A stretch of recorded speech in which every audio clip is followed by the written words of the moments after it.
On today's episode, we are talking about the Athletics QB tiers that ranked all the quarterbacks in the NFL. And so I'm going to give my hot takes on whether or not they got it right, wrong. Some quarterbacks I'm selling on this season, some quarterbacks I'm investing in this season. So make sure you keep it right here on You Don't Know Jack.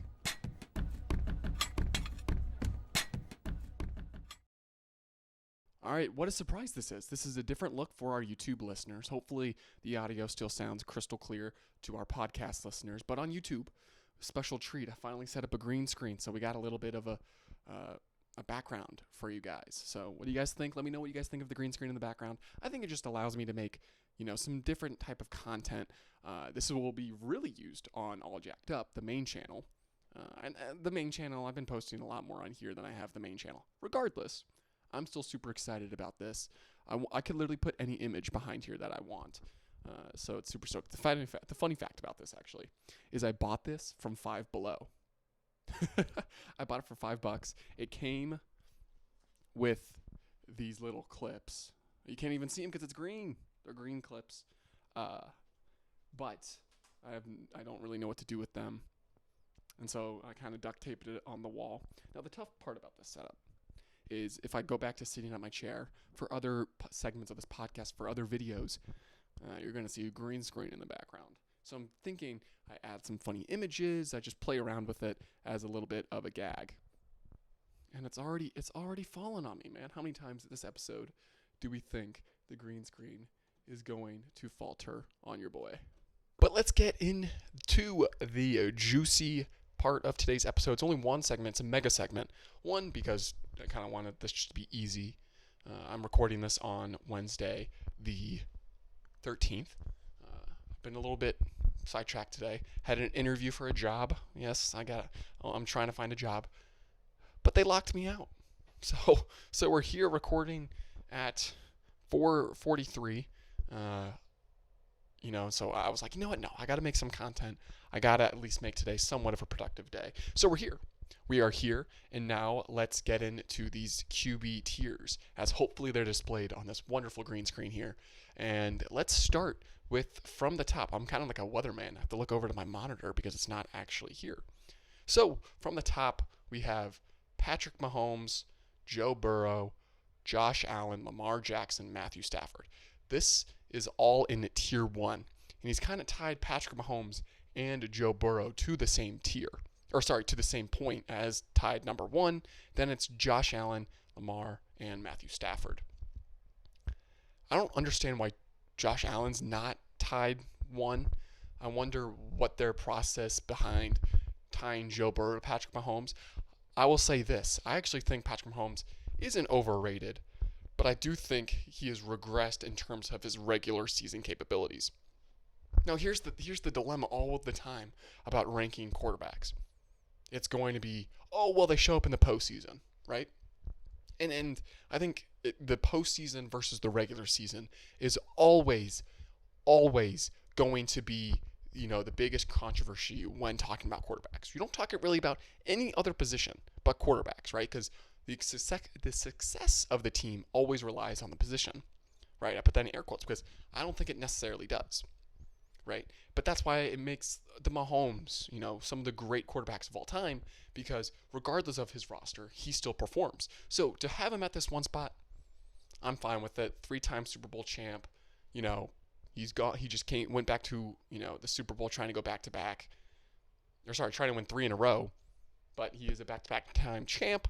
So putting him at the one spot isn't too shocking. The Joe Burrow pick, though, is absolutely, in my opinion, crazy, right? The first tier, fine with, but to have him tied first is crazy, right? Because you look at this list and you can't necessarily say that this is all based upon regular season because it's not, right? Or Mahomes wouldn't be one, right? Now you have to factor in both, but when you look at Joe Burrow and you look at his playoff success, it's not even close to Mahomes, and it's tied with Allen and probably Lamar.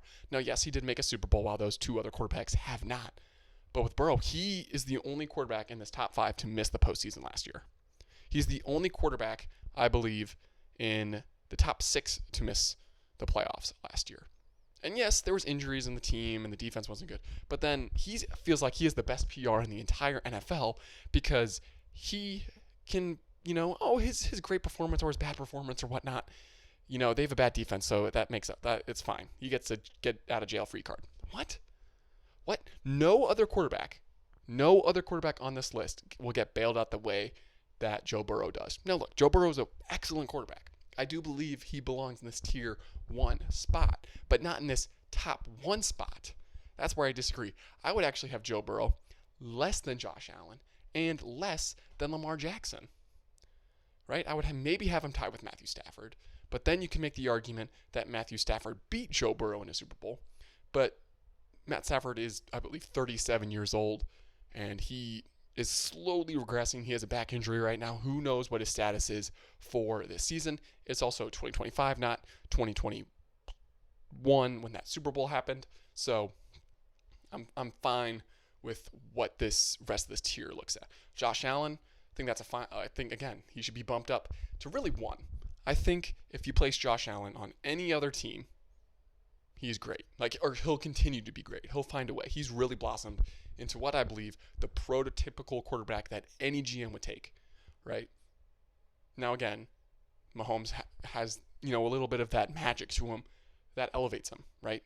But if you're thinking, hey, I'm building a roster from scratch, I can only pick a couple of players, you're probably picking Josh Allen, and I would too. That's, I don't think that's the hottest take, but that's my take. Then Lamar's, in my opinion, he's coming off a season where he didn't win MVP, came second, and he is one of the greatest regular season quarterbacks of all time. He is absolutely excellent. 2-time MVP winner, but, there is something about the postseason. It is what it is. I'm not going to make this a whole postseason debate, but I agree with this spot, him at the 4, but I would have him actually above Joe Burrow in this ranking just because he's such an X factor. He is one of the most dangerous, electrifying, game-altering quarterbacks we've seen in this list. He is game-breaking. Josh Allen is, he's inevitable. Lamar, he can somewhat be challenged, but I think he's a magician on the field. Then Matthew Stafford is, Joe Burrow is better, but this is where you really get into the pocket passer kind of category. Obviously, 6 here is the most controversial point. We'll get that in a second. But Matthew Stafford rounding up tier 1, yes, I want to say, but he's also had excellent help around him. And that's where this list, to me, really gets confusing because if we're ranking quarterbacks individually without help around them, it will look very different. But if we are technically taking them on how they performed this season or just how our thoughts are overall, I think Matthew Stafford here is fine. But if you take, each part, I don't think he moves much, but it could come to factor the other players on this list. So now let's go into tier 2. It's a lot of quarterbacks here. So in order from highest ranked, so closest to number 1, best ranked to worst ranked in this second tier. It's a lot of quarterbacks. Jaden Daniels, Justin Herbert, Jared Goff, CJ Stroud, Jalen Hurts, Baker Mayfield, Dak Prescott, Jordan Love, Brock Purdy. That's the tier. We have, 8 quarterbacks in this tier. It's a big tier. But it's really these, in my opinion, what the Athletics saying with this tier is after this tier, you can't win a Super Bowl with the guys outside of the top 2 tiers. Now, this is, to me, a very controversial tier. And it starts at the top with number 6 in Jaden Daniels. This guy's coming off a phenomenal rookie year where he took his team to the NFC Championship, right? Defeated the first seed Lions, won in the first round against the Tampa Bay Bucks. He showed flashes. He showed very solid play. But it's almost like we're doing the same thing that we did with CJ Stroud. And after their rookie year, after they have some playoff success, we go all in on the quarterback. Now, look, do I think he's going to be a very good player? I do. I truly do, and I'm scared as a Cowboys fan because I think he is going to be an excellent talent. But there's also something to say about how much pressure, how much buy-in there is from a guy like Jaden Daniels. And this is actually the first quarterback on this list that I'm going to kind of sell my stock in for this year. It's because, one, Terry McLaurin, he's out of contract holdout. That's big. That's big. That's like big of deal. That's big news. A big deal. That could mean a lot for this Washington roster, right? They got Deebo Samuel from a trade from the 49ers, but after that, even if that is going to be that big of a move, their wide receiver core is depleted. I believe they're rocking Zach Ertz back at tight end, so it's not the best of best roster on offense at all. I think their O-line's fine, but their skill positions are kind of trash, especially if McLaurin holds out, which I believe he's going to do. I don't think I've seen any progress or any reports that he's going to play week 1. Now, if he does, I do think that changes things. I don't think he's going to be as elite, as he was last season, but I do think he could stay potentially in that 6 to 12 range of quarterbacks, kind of similar or staying in this second tier. Then we get to Justin Herbert and Jared Goff. In my opinion, two quarterbacks that are pretty overrated for what their team's kind of expectations are this season. Lions, they're a great team. They're one of the best teams in the league. They'll probably win their division, and they'll be a top 2 seed in the NFC. The Chargers are in a tough division. Don't get me wrong. You have technically the best quarterback. I say technically because that's how Athletic ranked them in the division, right? So the Chiefs have won it year after year after year. They're a juggernaut. I understand it's two different situations for both quarterbacks, right? The Lions have been a really good roster the last 2 to 3 years. The Chargers had head coaching changes. They've had, poor drafts. It's kind of like they need to get it together.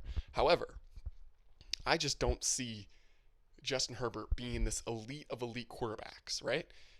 6 to me, rather than some of these guys, is fine, just because I think a lot of quarterbacks in the NFL are actually a little overrated, while some continue to be underrated. However, for Justin Herbert, I need him to, 1, make it to week 15, 16, and actually still be in contention for his division, right? And you're saying, oh, you're making it a team thing. Well, the thing is, we are technically classifying this guy as a top 7 quarterback. Some people want to say he's even top 5, which is kind of crazy in my opinion, right? And you're saying, oh, but look at his wide receivers, they're trash. But we're still giving him the benefit of the doubt, right? So he needs to, I believe, pick it up this season. He needs to have a takeover, a top 5 quarterback season, in my opinion, for him, in my opinion. Like, this is for me to change my mind, for him to really get into that next tier or even the top of tier 2. Now, when you consider Jared Goff, he just kind of has to maintain it. I think this is more based upon his team success. Now, he's played well. And, it's kind of like, oh, it's a very similar situation to a quarterback down on this list. However, I just kind of think he's limited and he's gotten into a blessed situation. Now, he was a part of the bad situation in Detroit, and it's become a good thing, right? He's played better. He is a factor in their success. I get it.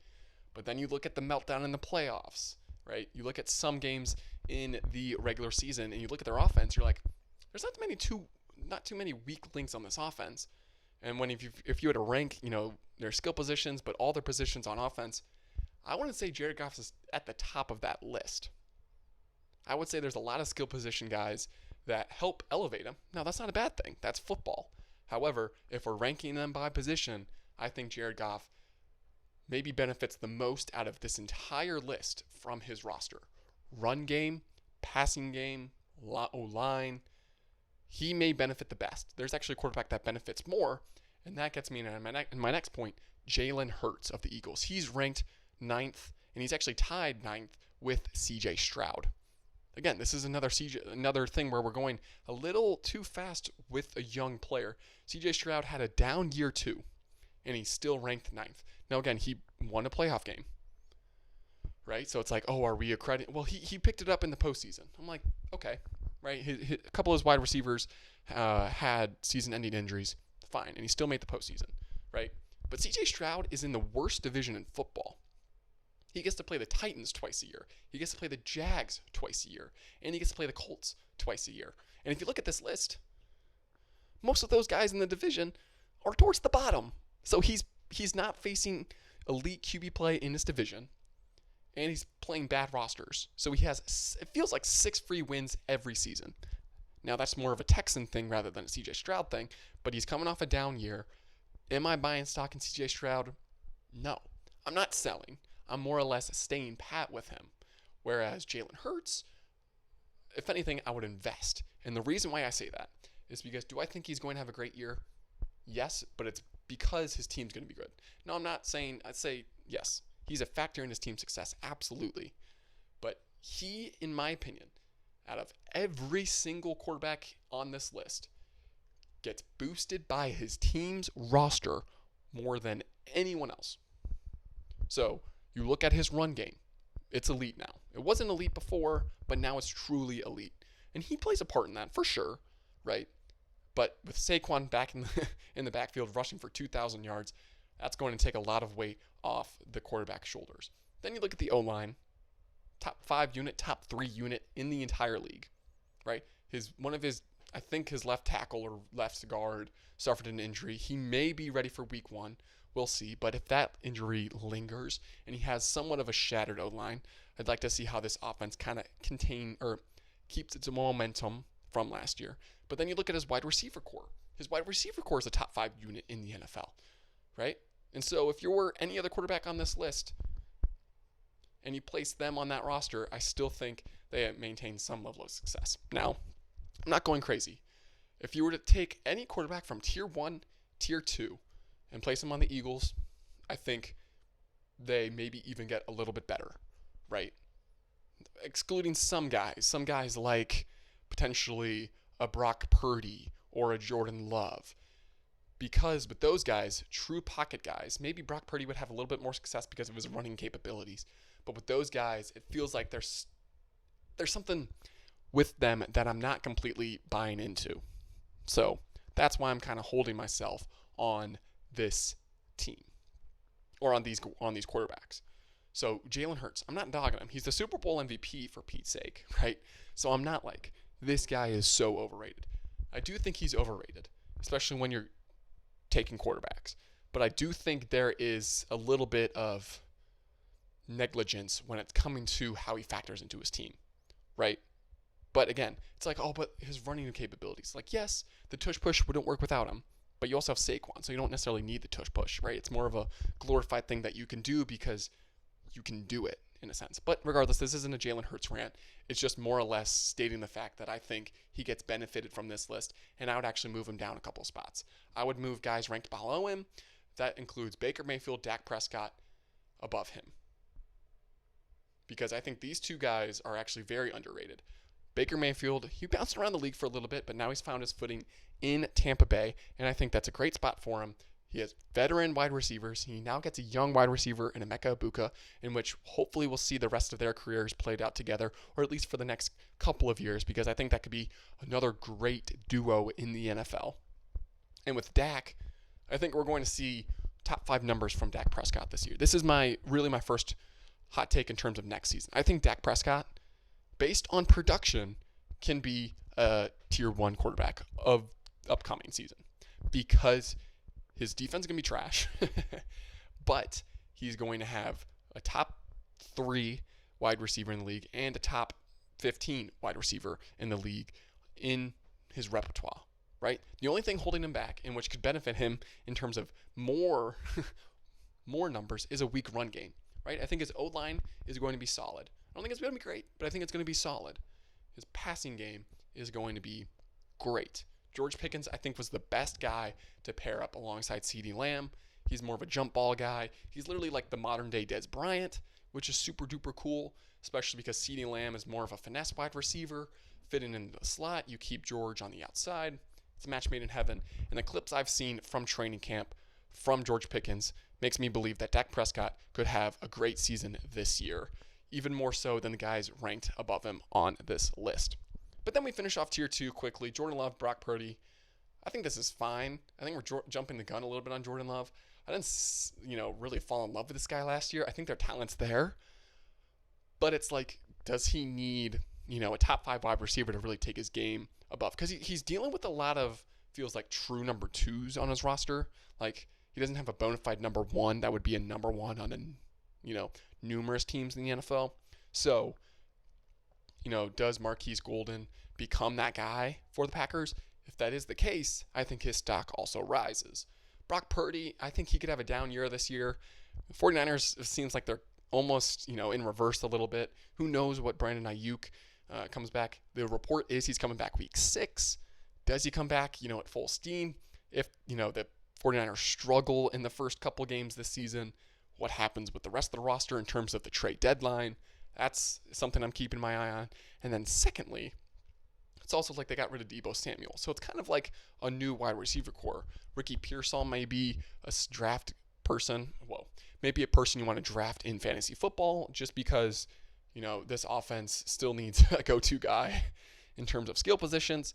Still, they have Christian McCaffrey, so they may rely a little bit on the run game this year, and that could hurt Brock Purdy's numbers, but somewhat keep the offensive engine going. So I'm a little skeptical on Brock Purdy's season this year and also the 49ers. But then let's quickly breeze through these next couple of tiers. In the third tier, it's another long list of quarterbacks. It starts with Kyler Murray, Aaron Rodgers, Tua Tagovailoa, Trevor Lawrence, Geno Smith, Bo Nix, Sam Darnold, Drake May, Caleb Williams, Bryce Young, Kirk Cousins. And now this is a mix of veteran quarterbacks, but also fairly young quarterbacks as well.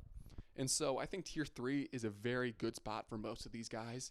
Guys including Tua, Geno Smith, and, Kirk Cousins a little bit. I'm higher on him than some people are on Michael Penix. The Athletic seems to agree with me. And so let's start from the top. Kyler Murray. I actually think this guy is going to have a bounce back year. He didn't even have necessarily a down year last year. I just believe that his stock could rise a little bit. I'm not expecting a massive jump from Kyler Murray, but with Marvin Harrison Jr. going into his second year, them kind of figuring out that relationship a little bit, I could expect him to maybe make the jump into tier 2. Not a super high jump, but maybe up above some guys in this tier, or at least squeezing into that tier, keeping the 15 spot, but making that more of a lighter blue color. Then with Aaron Rodgers, this is the biggest question mark on this entire tier list to me. We don't know what it's going to look like in Pittsburgh. Is him and DK Metcalf going to work? My big question is the relationship between him and the other wide receivers on the tier or on the roster going to work? I don't know. I really don't know. I would say no. I would pull my money out. I'd be like, hey, you want Aaron Rodgers stock? Take it. Take it away from me. I don't want it. It's not anything against the guy, but what we saw in New York, he had his receivers. He had the guys he wanted to, and it still couldn't perform, and it came down to coaching. And from anything we've seen from the Steelers organization, especially on the offensive side of the ball, the last couple of years, just stay away. Just stay away from that offense. It's not a good thing. Tua is, I feel like he has the same roster he's had for the last couple of years, but it still feels like he's going to stay pat in this third tier. And I think he's only going to be able to beat this tierage. His placement here is based on the postseason, which is unfortunate because I do think he puts up numbers, but he doesn't have flashy performances that he did his first year with Tyreek Hill. He didn't have any upsets against the Bills. It seems like the Dolphins as a whole have taken a step back, and I think Tua has taken a step back kind of into his placeholder that he'll be until he really shows us something else to kind of prove the whole, not playing in the cold or postseason struggles or really playing against elite team struggles that we've seen from him in years past. So I think 17, tier 3, it's a fine spot, especially above a guy like Trevor Lawrence, which is another guy that feels like he's taken a step back the last 2 seasons. His second year went to the postseason, won a playoff game, and one of the craziest comebacks I've ever seen after throwing 3 first quarter picks, 4 first half interceptions. Insane. Absolutely insane. But for him, I would actually move him down a little bit. I would move Geno Smith, who's 19, above him, and Bo Nix above him. And maybe even Sam Darnold, just based off last year's production, ahead of him. But they have him above. Now, could he benefit from Travis Hunter being on the wide receiver core now, right? Brian Thomas Jr. is entering his second year. Could Trevor Lawrence see a bump up in production? You gotta hope, because if he doesn't at least perform to expectations, whatever the expectations are for the Jags, if that's, hey, let's be in playoff contention by the end of the season, does he get them there? I'm not too sure. I'm really questioning it with Trevor Lawrence. Last 2 seasons, he's kind of proved people right in that respect. And so for him, he has, in my opinion, the most to lose out of any quarterback we've stated so far, because He has that master contract now, but he still hasn't lived up to the generational number one pick that we expected him to be. But then you get into Geno Smith, new situation in Las Vegas. I don't think there's too many expectations for the Raiders. I think we expect them to be at least comparable, something watchable. I'm expecting the same thing out of the Raiders, but again, I wouldn't move him into tier 2. I would keep him right where he is in tier 3, except to maybe move him above Trevor Lawrence, because we've seen recent performances better than Trevor Lawrence out of Geno Smith. Then Bo Nix. A lot of people are putting all their chips in for this guy. I think it's absolutely warranted. However, I think we could be overrating his roster a little bit. Cortland Sutton's coming back. Marvin Mims Jr. It seems like a fine roster, but they got RJ Harvey, in the draft. It seems like he's going to rejuvenate that running back room a little bit. Do they continue to run the ball next season, or does Bo Nix take the next step? Does Sean Payton believe in him to be, in this tier 2? Because I think he, similar to Kyler Murray, has a chance to move up into this second tier. Then following the next couple guys are guys entering their second year. Drake May, Caleb Williams, Bryce Young is entering his third year. But then we have 3 young quarterbacks here on this list. But then let's take a look at Sam Darnold, who's tied with Bo Nix. I think that's very aggressive. I think Bo Nix is clearly a different quarterback than Sam Darnold. We've seen Sam Darnold play for numerous teams. Last year was his best season, right? Led the Vikings to, the Week 18 matchup or Week 17 matchup against the Lions for the division. They fall short, and then they fall short in the wild card round. Very disappointing end to his Vikings tenure, but he gets a 3-year deal in Seattle. I'm fading this, though. I am absolutely fading it. It's a different play caller. It's a different wide receiver core. I think he benefited from, his situation in Minnesota. So I think he's clearly different than Bo Nix. But is he better than the guys below him? The guys below him, it's a huge question mark. And that gets us into a different part of tier 3. It's the young quarterbacks. Drake May, Caleb Williams, and Bryce Young.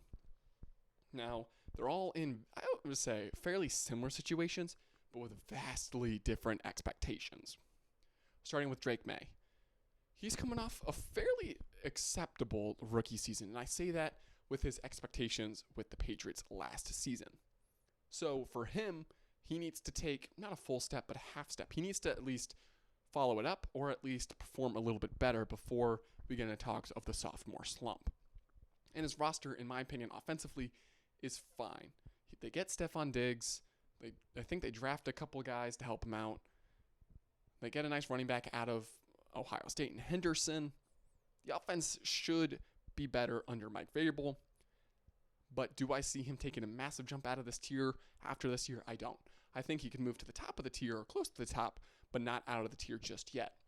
Caleb Williams is probably has the most pressure out of all these quarterbacks, maybe besides the guy below him, to perform next season. Because the Bears, they had high expectations going into last season. It really felt that the quarterback position was their one missing piece. They move off Justin Fields. They get the number 1 pick. They draft Caleb Williams, who seems like this absolute magician, another generational talent in the NFL, and starts off pretty good. And then the Hail Mary against Washington kind of derails everything for Chicago, fire the head coach and whatnot. But now he's in a very better position, in my opinion, with Ben Johnson coming over, not only fixing that offense, but fixing the team culture. Under Matt Eberflus, it was really, really not good. And so now you get Caleb Williams with another season with DJ Moore, another season for Rome Odunze.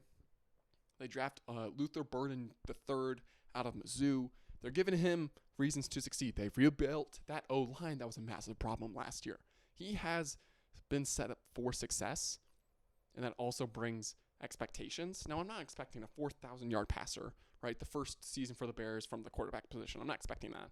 I am expecting them to be consistent through the entire season, at least. For Caleb Williams, there's been a lot of PR coming out, bad PR, out of training camp.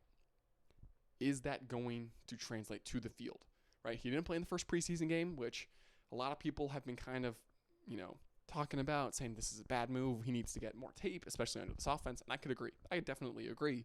However, there is a sense to be like, there's no need to rush it. He's going to be our guy for all 17 games. because you kind of have to, right? He's the first overall pick. You could bench him like the Panthers did last season. Bring in a veteran quarterback at the backup position for a couple games, build up, some momentum with your team, then bring him back and have somewhat of a rejuvenated player or in team to back him up. That's what the Panthers did last season, and Bryce Young actually performed a lot better towards the end of the season. Right. Speaking of Bryce Young, he's at 24, a spot under Caleb Williams. He's also a guy that has expectations to perform better this season. For Bryce Young, this might be one of the last chances for him to succeed, because he showed something last season, right? When you show something, you can't really take that back. And that's a good thing for him. He looked good in the first preseason game. I'm expecting him to keep progressing. He does have a small frame, but I do believe him and Tetaroa McMillan, their first-round pick at the wide receiver position out of Arizona, could mean big things for him this year. That relationship already looks great on the field. I'm excited to actually watch the Panthers a little bit this year. Their offense seems much better than it did last season. And, Bryce Young could take that next step. Now, again, when you look at the other quarterbacks on this list, does he take a massive jump in terms of the tiers? I wouldn't say it's guaranteed. I would say there could be some micro movement from him in this tier list. I think he could definitely overlap some of the veteran quarterbacks on this list. So I would expect Bryce Young to progress a lot more this season. But speaking of veteran quarterbacks, Kirk Cousins ends out this tier. I think they're rocking with Michael Penix Jr. this season, which is fine. They kind of made one of the worst decisions last offseason in drafting Michael Penix. Or not even drafting Michael Penix. He fell to them. They liked him. But it was signing Kirk Cousins to a 4-year deal. If they signed Kirk Cousins to a 2-year deal, I'm fine with that. A 1-year deal, fine with that. 3-year deal even, I'm fine with that. But a 4-year deal at $40 million, I believe, per year is insane. Just not because it's Kirk Cousins, but it's because he doesn't fit their timeline anymore. They have a very young team. They brought him in, seeing he would be the missing piece, and it worked. He threw for like 500 yards against the Tampa Bay Buccaneers, but then it kind of derailed. He was performing bad. He got benched because of the drafting Michael Penix Jr. Like, we might as well see what this guy's got. He looked fine. Nothing super flashy. I don't think it was a clear upgrade over Kirk Cousins. Now, again, Michael Penix Jr., he was a rookie. He's coming in his second year. Does he take that leap? He has the roster around him. I just think it's kind of a crap situation over there in Atlanta for both these quarterbacks, just because there's, what side are you on of this debate? And now a lot of people are jumping ship from Kirk Cousins to, Michael Penix Jr. But I just think it's an unfortunate situation for Kirk Cousins, because he should be the guy there, I believe. They could have waited, but that's where we are now. And now that moves us into tier 4. Long list of guys starting from the top: Russell Wilson, Justin Fields, Michael Penix Jr., J.J. McCarthy, Daniel Jones, Joe Flacco, Anthony Richardson, Spencer Rattler, and that ends tier 3. I was about to say the last name. I kind of did bogus there of the 5th tier. But we'll mention in the final tier right now, we'll go with Kenny Pickett. They're at 34, which is interesting that they're ranked 34 guys, not the week 1 starters, which I think is totally valid, because we could definitely see Kenny Pickett play sometime this season, and we could definitely see Daniel Jones or Anthony Richardson switch off time this year as well. But if you have 2 quarterbacks on this list, that's not a great thing. But let's start with tier 4, Russell Wilson. What are the expectations for Russell Wilson this season? I wouldn't say much. I'm not expecting much out of him. He's the 4th quarterback in that division. They have the worst roster in that division. Potentially the worst coaching. Or I don't know if I want to say that. But for right now, I'm just gonna be like, I don't believe in the Giants this year. I really won't believe in the Giants for the next 10 years. They're the Giants, right? But no, Russell Wilson, he's a veteran presence there. They moved off of Daniel Jones, which I think is a good move. They draft a guy like Jackson Dart out of Ole Miss. Russell Wilson's kind of acting as the bridge quarterback this year. And when you have a bridge quarterback, you get bridge quarterback results. They probably will win around 6 to 5 games next season. Their defense looks elite. Their offense, not so much. I don't think he has the wide receiver core around him, but he was like, let me find a starting position somewhere, because he'll enter free agency. He'll enter free agency next year. looking for a team that he can start for, even though I think, unfortunately, at this point of his career, he's a backup quarterback, which isn't a bad thing. You look at other teams that had guys that started for their teams and played really well for a little bit and then kind of tungered out. Guys like, with the Panthers and Andy Dalton. He is a fine backup quarterback, right? Nothing flashy, but he can somewhat game manage if you have the team around him. We saw that a little bit last year from him, right? Some other teams, that could be a Kirk Cousins, right? Kirk Cousins could be now more of a glorified backup quarterback. Is Geno Smith in that age of his career, right? Aaron Rodgers has the ego of a QB1, but is he more or less a QB2, right? But just doesn't want to accept that role. So for Russell Wilson, I think it's a year that he kind of realizes it. Because, again, you're playing for the Giants. The Giants, they also signed Jameis Winston.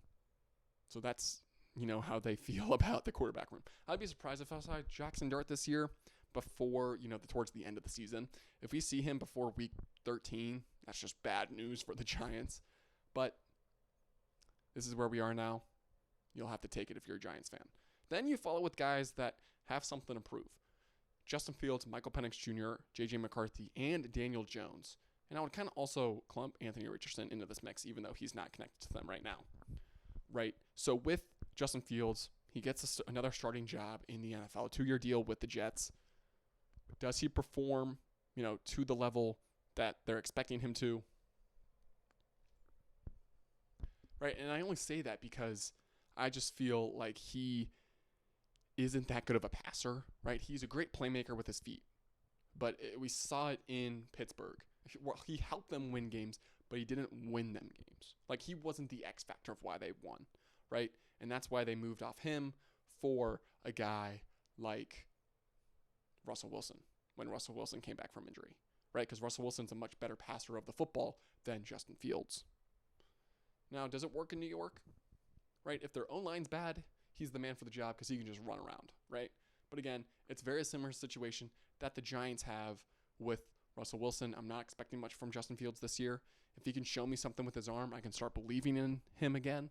I had a lot of stock in his final year with the Bears. Last season, not really so much. You felt like he got exposed in that Cowboys game, his last game starting for the Steelers that year, because he couldn't pass the ball. He's not a gifted passer like some other guys in the league are. So for the Jets, they're the worst team in the division. What else do I have to say? Then you go to Michael Penix Jr. He's looking to have a full season of starting for the Atlanta Falcons. I was talking about Kirk Cousins, kind of weighing on him a little bit, but I like the Falcons roster. I do. It feels like you have a wide receiver 1. Your tight end is always kind of in talks in fantasy football, but you have a good tight end, especially in the wide receiver, or especially in the catching game, maybe not so much in the blocking game, but then you have a top 3 running back in the league in Bijan Robinson.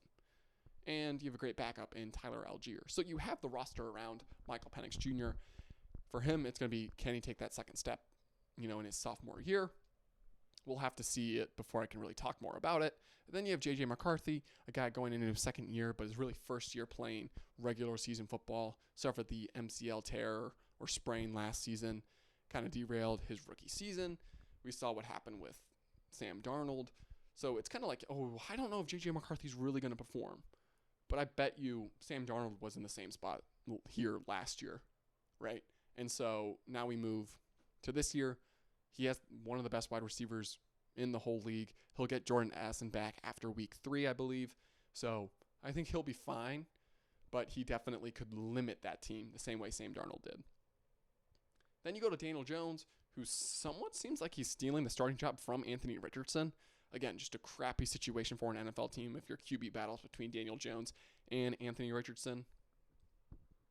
I think Daniel Jones is kind of done, in my opinion. I don't see him as a starter anymore. I see him as a glorified backup. Now, for Anthony Richardson, he has some stuff to prove.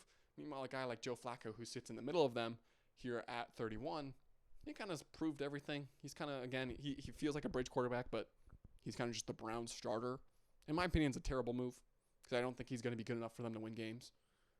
Well, he may be good enough for them to win games, but he's going to be a similar situation where he's not the reason he's winning them games. And that's kind of just not where you want to be as a franchise when you have a veteran quarterback that you don't really care about being your QB1 and you're trying to build some momentum, right? Now, again, Deshaun Watson, he's their guy, but he's dealing with an injury.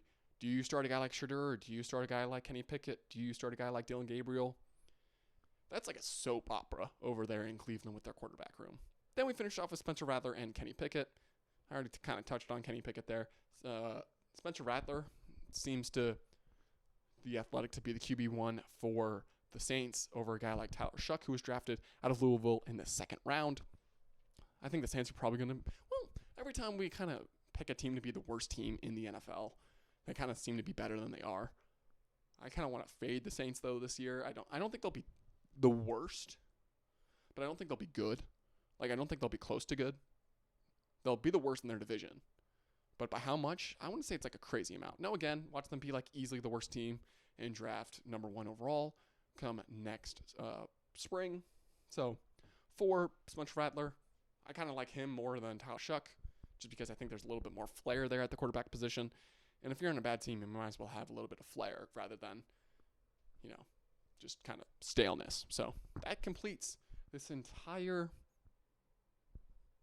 tier list, kind of, sort of thing, from The Athletic. Again, this is just a one mega segment podcast, but I want to know what your guys' thoughts in the comments below. Which quarterback do you think is ranked too high? Which quarterback do you think is ranked too low? I talked about tier 1, tier 2, tier 3, and tier 4 and 5 together. Let me know what your guys' favorite tier is in terms of how accurate it is in the comments below. I will see you guys again on Friday. Make sure to subscribe on YouTube for the green screen. I'm very proud of this thing. Hopefully it worked well. I can even show you guys a little bit of my recording space right now as you look at that a little bit. Isn't that kind of groovy? Because you kind of have the camera here, but then you have the non-camera there. I just realized you can't really see it that much. But we're back with this kind of same thing, hopefully. Hopefully it looks good. Anyways, appreciate you guys for being here. Leave a like. That means the world. It's the minimum you could do for me, and I'd really appreciate it. Anyways, I'll see you guys again on Friday. This has been Jackson James talking on You Don't Know Jack.